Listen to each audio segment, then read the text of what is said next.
Olá, tudo bem com você? Pois então, chegamos ao final da nossa primeira semana aí, que você estava acompanhando lá no Instagram, as 5 primeiras dicas para o TJSP. Pois é, e aí eu combinei que no final viria um vídeo, né, aqui, que na verdade vai ser uma espécie de aula de revisão em que eu vou destacar esses 5 pontos de forma um pouco mais aprofundada, até porque lá a gente sabe, né, são apenas dicas, são pílulas bem ali, né, rapidinhas, para que você saiba que aquele é um assunto que você precisa atentar. Agora eu tenho a oportunidade aí de te trazer esses assuntos com um pouco mais aí de aprofundamento, digamos assim, né? Mas a verdade é que são aí os assuntos que eu sei que você precisa atentar porque vão estar na prova. Vai por mim. Bom, espero que você já esteja aqui comigo, me acompanhando. Já avisei, né? Nós teremos vídeos novos aqui todos os dias, na verdade, todas as semanas, não são todos os dias todas as semanas teremos vídeos novos. E eu quero então que você esteja aqui, porque eu quero participar aí dessa sua trajetória e poder contribuir para que facilite aí o seu caminho.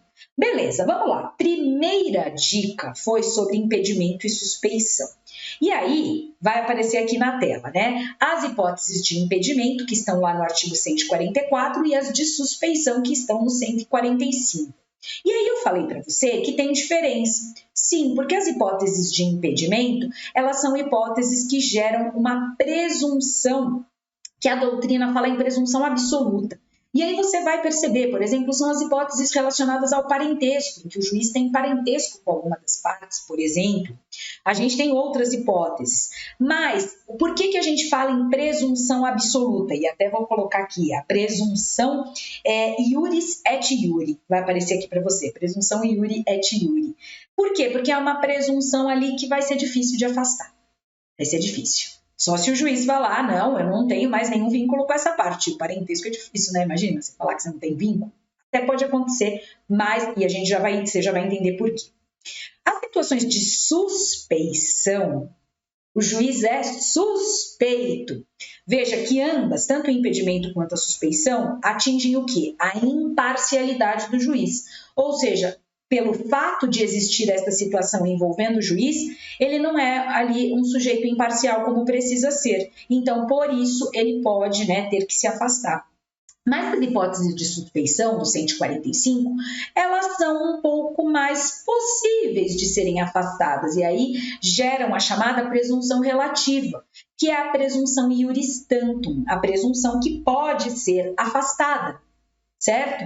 Ela pode ser afastada ali pelo juiz. Por exemplo, o juiz pode dizer: quem disse que eu sou amigo do advogado da parte? Não sou amigo. Quem disse que eu recebi presente da parte e por isso eu sou suspeito? Sacou a diferença? Existe essa diferença. E eu estou destacando para você porque é possível que a banca, e você sabe que a banca tem essa tendência, vai acontecer isso, te traga uma situação, problema. Fulano é juiz, tarará, tarará, e conte uma historinha. Aí precisa identificar se é impedimento, se é suspeição. Então, por isso que eu estou tentando te exemplificar, tá? Outra coisa que eu quero destacar para você é que essa alegação, tanto de impedimento quanto de suspeição, e você vai ver olhando aqui, porque eu estou colando literalmente, eu tenho um caderno, vou mostrar para vocês, de anotações de tudo que eu queria trazer aqui para vocês. Tanto o impedimento quanto a suspeição vão ser alegadas por meio de uma petição específica no prazo de 15 dias. A partir de que momento é contado esse prazo? De quando se toma ciência daquela situação de impedimento ou suspeição. Então, a parte tomou ciência, ela tem que se manifestar. Essa petição específica, teremos duas possibilidades. Na primeira, o juiz reconhece que ele é impedido ou suspeito. A parte alegou, o juiz fala, ok, deu para mim, estou saindo fora aqui desse processo. De fato, o juiz tem que fazer o quê? Encaminhar para o seu substituto legal. Ele tem um substituto, ele encaminha e ele não tem mais relação com aquele processo. O juiz diz, não sou suspeito. Não vigora esse impedimento. É claro, como eu disse, o impedimento é mais difícil, mas ele ainda tem a possibilidade de se defender. Na suspeição, é bem comum que o juiz vá querer dizer que ele não é suspeito. E aí, então, veja, se o juiz não concordar, isso vai gerar um incidente. Vai ser um processo que vai ser ali em paralelo, tá? E esse incidente vai ser analisado por quem? Pelo tribunal, porque o juiz agora disse, ele não concordou, ele quer se defender também, ele quer falar que ele não é, que ele não é imparcial, melhor, que ele é imparcial, que ele não é parcial. O juiz não pode ser parcial, ele tem que ser imparcial, não pode ali pender para nenhuma das partes. E aí o juiz quer se defender, ele pode. Ele pode juntar documentos, ele pode querer ouvir testemunhas, ele pode fazer tudo isso. E aí o tribunal é quem vai decidir, tá? O CPC diz que essa alegação, esse incidente pode suspender ou não o processo, vai depender do caso concreto, tá? O tribunal entendeu que o juiz não é suspeito. Não é suspeito. O que faz o tribunal? Manda o processo voltar a correr e aquele juiz vai continuar sendo ali relacionado como juiz da causa. O tribunal diz que o juiz é de fato suspeito. O que o tribunal vai fazer? Vai determinar a partir de que momento o juiz tornou-se suspeito. Se, por exemplo, o juiz tinha ganho um presente do advogado do réu, é a partir daquele momento. E aí, dali em diante, todos os atos serão invalidados. Todos os atos do processo dali para frente serão invalidados. Mas é o tribunal quem vai determinar que momento é esse, tá?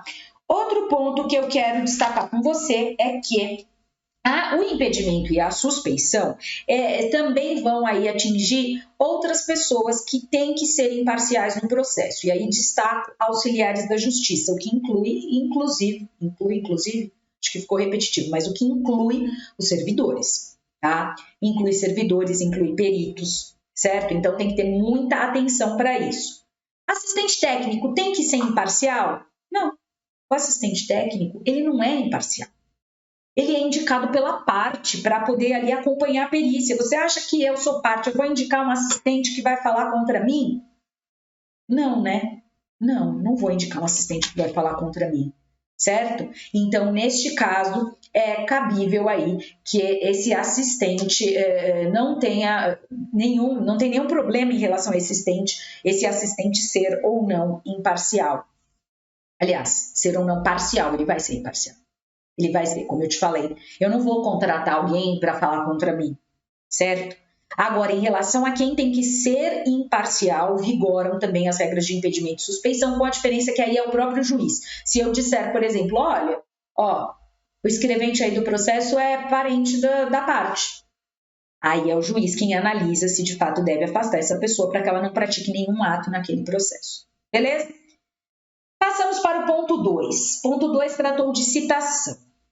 E eu já te falo que citação é um tema importante que pode estar na sua prova em razão das mudanças recentes que a citação sofreu lá em 2021.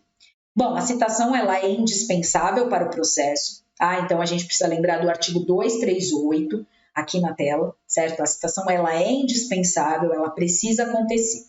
Porém, tem duas situações que o CPC disse que a citação não acontece e que mesmo assim o processo é válido. Quais são elas? Indeferimento da petição inicial e improcedência liminar do pedido, que também são aí uma de nossas dicas, já falo melhor sobre isso. Mas sobre a citação, eu quero que você lembre que hoje a citação deve ser preferencialmente por meio eletrônico. É a citação por e-mail, tá? É aquela citação em que vai ser tentada ali por e-mail. E isso foi um objeto de dúvida que me foi trazida por um aluno. Por quê? Esta citação, primeiro, a citação tem que se efetivar em até 45 dias da propositura da ação. Então, a partir do momento em que a ação foi proposta, tem que ter ali os 45 dias. Professora, mas eu sou advogado, eu sou estagiário, não sei, e eu sei que isso não acontece. Esquece a prática agora, só por um momentinho. Por quê? Porque a gente tem que ir o que a lei diz, porque é o que importa para a sua prova, tá? Beleza, o CPC diz que tem que efetuar a citação, que ela tem que acontecer em 45 dias da propositura. Tá bom. A citação é necessária para que o processo seja válido, exceto nas situações que eu já falei, e a partir da citação a gente precisa lembrar que são gerados alguns efeitos no processo. Então o réu foi citado, a partir dali a gente tem um conflito, lembra? Porque tornou litigiosa a coisa, nasceu ali um conflito. Foi constituído em mora esse réu, esse devedor, esse réu. Então, a partir dali, sabendo que tem um processo contra ele, ele é constituído em mora. E, além disso, a gente tem a litispendência a partir de agora. O que isso significa? Que, a partir de agora, se for apresentada a mesma ação, com as mesmas partes, mesma causa de pedido e mesmo pedido, nós temos uma litispendência. Lembra que eu gosto de falar lide pendente? Lide pendente. litispendência. Então, a partir daqui, a gente não pode ter, de novo, essa questão sendo analisada numa outra demanda. Certo? Beleza. Esses são os efeitos da citação. Esses efeitos, eles acontecem mesmo que a citação tenha sido ali determinada por um juiz incompetente. Então, se lá na frente for verificado que esse juiz não é competente para a causa, mesmo assim vão ter esses efeitos da citação se concretizam. Outra coisa, citação por meio eletrônico difere da citação eletrônica. A citação eletrônica é feita lá para aquelas pessoas que têm acesso lá ao portal, como por exemplo os representantes judiciais dos órgãos públicos, tá? A citação por meio eletrônico, ela vai ser por e-mail. É aquele e-mail que vai ser cadastrado, né? Que tem a previsão já no CPC que vai ser cadastrado num banco de dados, em que vai ter essa informação, o tribunal vai ter essa possibilidade. Eu acho que a gente pode pensar nisso, por exemplo, com empresas, né? Aquelas empresas que constantemente aí estão processadas, então elas já vão ter um e-mail ali cadastrado. Quando vem um processo novo, o tribunal vai lá, opa, vamos aqui citar a empresa tal, empresa de telefonia, empresa, né, de lojas, enfim. Entendeu? Sobre a citação por meio eletrônico, a gente tem que ela deve acontecer em 2 dias úteis da decisão. O que é acontecer? Significa que quando o juiz defere, fala cite-se o réu, em 2 dias tem ali o escrevente, né, o escrivão, tem que tomar as medidas ali para fazer essa citação, tá? Para providenciar que seja encaminhado esse meio de citação. Na sequência, a gente tem o seguinte, a parte, quando recebe a citação, ela tem que confirmar em 3 dias que ela recebeu essa citação. Então, a parte recebe o e-mail, ela tem 3 dias para dar o ok, fui citar. Tá. Se a parte não faz isso, a citação aconteceu? Não. Por quê? Porque diz o CPC que se a parte não confirmar em 3 dias, a citação vai acontecer por algum dos outros meios. Por oficial de justiça, pelo correio, a parte que comparecer em cartório vai ser citada lá, né, pelo escrivão, ou até por edital, se não tiver ali a localização da parte. Beleza, então vai ser feita a citação por algum dos outros modos, diz o 247, embora preferencialmente tenha que ser por meio eletrônico. Tentamos por meio eletrônico, não deu certo, vamos citar por alguma das outras formas. Tá, aí... Presta atenção que o 231 fala que o prazo para contestar conta do 5º dia útil a partir de quando a parte confirmou ali que recebeu a citação, certo? Então, são prazos diferentes. Tem 3 dias para confirmar, dar aquela respirada e depois, a partir do 5º dia, então confirmou, beleza, 1, 2, 3, 4, 5, a partir do 5º dia, começa então a contar o prazo para a parte poder contestar. Até vou ler aqui. Estou munida do meu código, só para a gente não falar, não cometer aí nenhuma, às vezes só revisando, né? Eu vou me empolgando e aí eu falo uma coisa, e aí a gente tem o seguinte, no 231, lá no inciso 9º, tá? Que é o inciso que foi incluído, aqui tá até pintadinho, o 5º dia útil seguinte a confirmação na forma prevista na mensagem de citação do recebimento da citação realizada por meio eletrônico. 3 dias lá atrás para confirmar, e aí passam 5 dias, a partir do 5º é o início da contagem de prazo. Para quê? Para contestar. Quantos dias o réu tem para contestar? 15. 15 dias para o réu contestar, certo? Que começa a contar só do 5º dia, não é dos 3 e nem do recebimento do e-mail, portanto vai fazendo uma linha do tempo. 2 dias para o cartório, o juiz dá a decisão do cite-se, aí o cartório tem 2 dias para fazer a citação, fez a citação 3 dias para frente para que a pessoa que foi citada confirme, desses 3 dias, então a gente começa a fazer a contagem, confirmou ali, confirmou no primeiro dia, beleza, a partir de então a gente vai ter a contagem dos 5, confirmou no último dia, beleza, vamos contar os 5 dias, a partir do 5º começa a contar 15 dias para contestar. Tá. A parte não confirmou a citação e foi citada por oficial de justiça. O que deve a parte fazer? O réu deve fazer.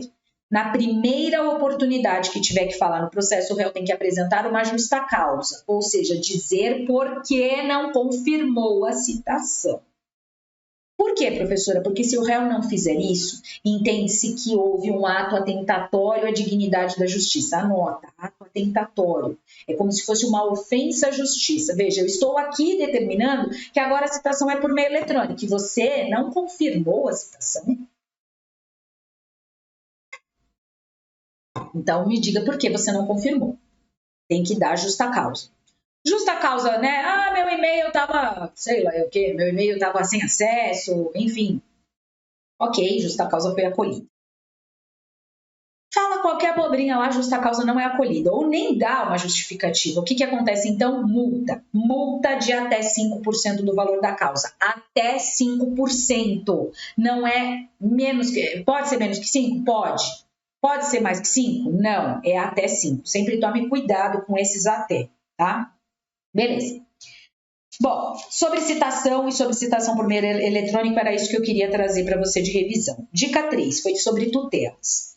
A gente vai ter aqui mesmo no canal, na próxima semana, uma aula só sobre tutelas provisórias. Então, aqui eu vou passar um pouquinho mais rápido para poder falar das outras duas dicas. Tutela provisória é um assunto que tem grande chance de estar na prova. A gente já viu cobrando na prova tutela cautelar e estabilidade da tutela. Se não me engano, caíram essas duas na última prova. Acredito sim que teremos dentre as 7 uma questão de tutela. Pro, preciso saber, precisa. O que você precisa lembrar de tutela provisória? Tutela provisória é uma decisão provisória dada pelo juiz no âmbito do processo. E ela pode estar fundada em 2 situações: urgência, evidência. Urgência, evidência.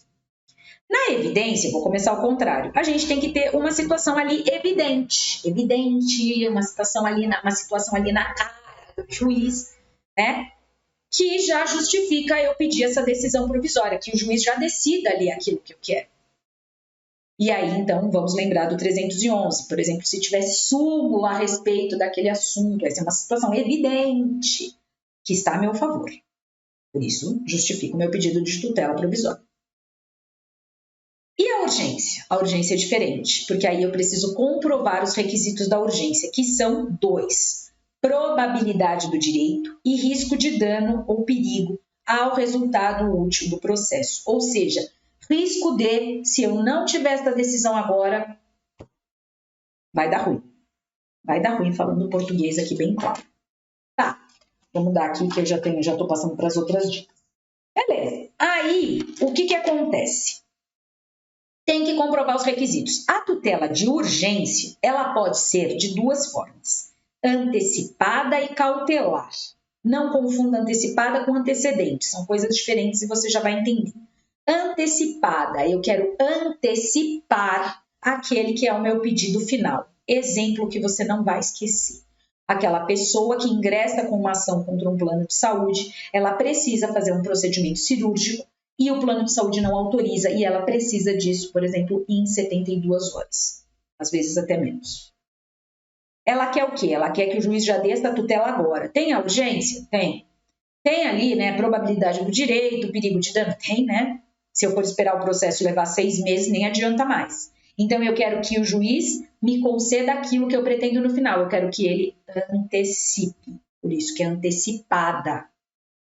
Cautelar é a outra possibilidade de tutela de urgência. Na cautelar, eu quero alguma coisa que proteja o meu direito.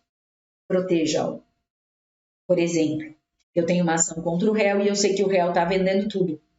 Colocou uma placa lá, a família vende tudo, sabe? Essas histórias. E eu estou preocupada porque eu sou credora e se ele vender tudo, ele não vai ter como me pagar. E eu também não vou ter como cobrar dele. Então eu peço para o juiz fazer o arresto dos bens dele ou para o juiz bloquear as contas dele.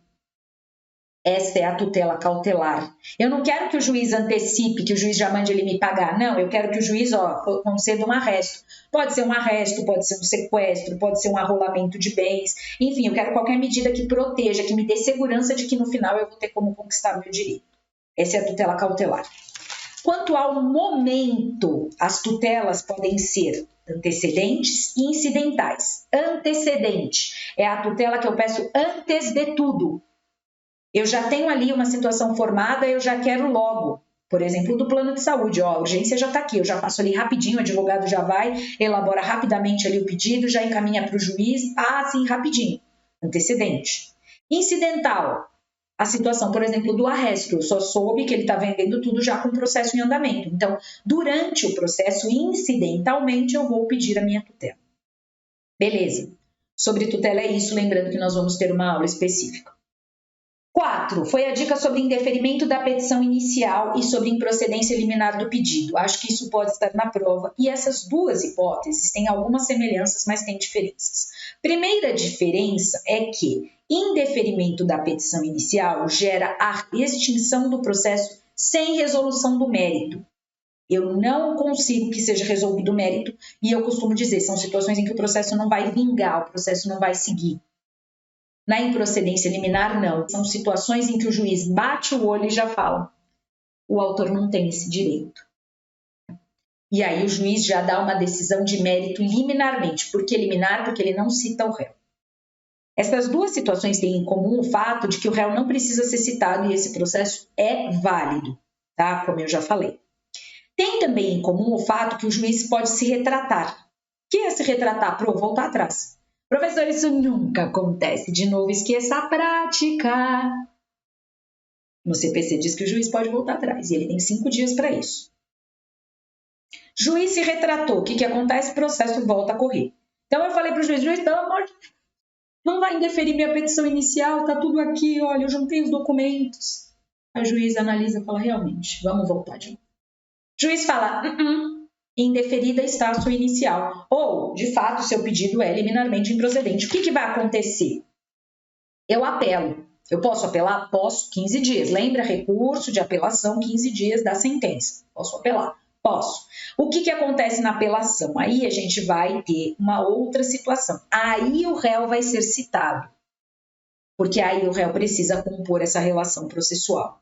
O réu vai ser citado, então, tá? E o réu, então, vai ser citado para contestar? Não, para contrarrazoar, ou seja, para responder ao recurso de apelação.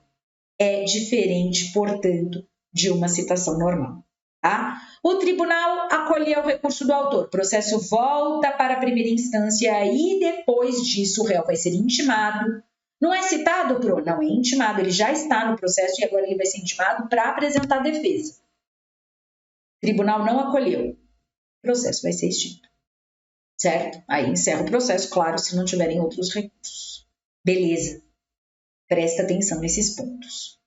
Dica número 5 foi sobre provas. E a gente tem, né, que todos os meios de prova são admitidos, né, desde que sejam meios legais e moralmente legítimos, ou seja, precisam ser provas que a lei autoriza. Eu não posso inventar uma prova que a lei não permite ou que seja ilegítima, né? Eu não posso coagir alguém a fazer uma confissão e levar isso e falar, ela confessou que me deve. Não, isso é coação. Isso é um meio ilegítimo, além de ser ilegal, tá? Sobre provas, eu quero lembrar você que o artigo 370 fala que as provas podem ser deferidas pelo requerimento das partes ou o juiz pode determinar de ofício. O juiz é o sujeito a quem cabe analisar as provas. Lembra? Ele é o destinatário das provas. Eu não produzo provas para outra parte, eu produzo para o juiz, afinal eu quero ganhar a causa. E em relação a isso, a gente precisa lembrar que o juiz vai analisar as provas independentemente de quem produziu. É cabível, por exemplo, que o réu peça uma perícia e que essa perícia depois se verifique que foi contrária ao réu. Isso acontece. Quero lembrar você também que o ônus da prova está lá no 373 e quem tem o ônus da prova? O autor tem que comprovar o seu direito, fato constitutivo do seu direito. E o réu tem que comprovar um fato impeditivo, modificativo ou extintivo do direito do autor. Ou seja, o réu tem que apresentar um fato que rebata o direito do autor. Ok? Isso pode ser de forma diversa? Pode. É a chamada inversão dinâmica do ônus da prova. Diz o 373, parágrafo 1º, que pode estar na prova, que o juiz pode fazer uma inversão dinâmica, pode mudar, pode dizer que uma parte vai provar isso, outra parte pode provar aquilo. Essa é a inversão dinâmica, tá? É cabível isso, desde que se verifique no caso concreto a impossibilidade de uma das partes comprovar um determinado fato, talvez o autor não consiga comprovar algo que tem ali, né, que exija um conhecimento técnico que ele não tem, tá? Ou a excessiva dificuldade, isso também justifica, tá bom? Pro, isso tem lá no CDC? Tem. Tem a inversão do ônus da prova no CDC, enquanto um direito do consumidor, mas temos aqui no CPC hoje, no Código de Processo Civil de 2015, e é um ponto que eu recomendo que vocês tenham muitíssima atenção. Bom, ainda tem um outro ponto que está aqui na minha cabeça, que eu tenho visto aí a banca explorar bastante, que é a produção antecipada de provas. Produção antecipada de provas nada mais é do que um pedido ali, né, uma possibilidade da parte tentar produzir uma prova antes de entrar com o processo. Sério? Sério. Ela entra com um processo de produção antecipada de provas e o CPC diz, ela pode fazer isso até para evitar entrar com uma prova, entrar com um processo. Por exemplo, o apartamento aqui de cima está vazando no meu apartamento. Vou fazer uma perícia, vou lá conversar com o meu vizinho. Para quê? Para que eu não precise entrar com uma ação contra o meu vizinho. Porque, na verdade, eu quero, né, já tentar resolver isso consensualmente. Cabe a produção antecipada de provas nesse caso, tá bom? A produção antecipada de provas não previne o juízo. Ou seja, aquele juízo que acompanhar a produção antecipada de provas, ele vai acompanhar ali a produção da prova e ele vai ali depois, né, entregar para a parte, tomar as medidas que ela entender cabíveis. Beleza. Bom, encerro aqui a nossa primeira aula de revisão desses 5 pontos, tá? Lembra que no final da próxima semana tem mais um encontro aqui comigo no YouTube, certo? A gente vai ter 2 dicas de processo civil, então 2 assuntos que eu vou revisar aqui com você e 3 de normas da corregedoria. Porque, já sabe, eu quero você gabaritando as 2 matérias. E por isso, então, eu estou aqui trazendo todo esse conteúdo para vocês. Se você chegou aqui agora, então inscreva-se no canal. Já falei no comecinho que eu vou trazer bastante coisa para vocês nessas matérias. Vou trazer bastante novidade, então eu quero que vocês fiquem aqui comigo, tá bom? E a gente se vê em breve, então, para outras dicas, para outros pontos. E já, né, daqui a alguns dias nós teremos a aula de tutelas provisórias, então não perde, tá bom? É isso, bons estudos!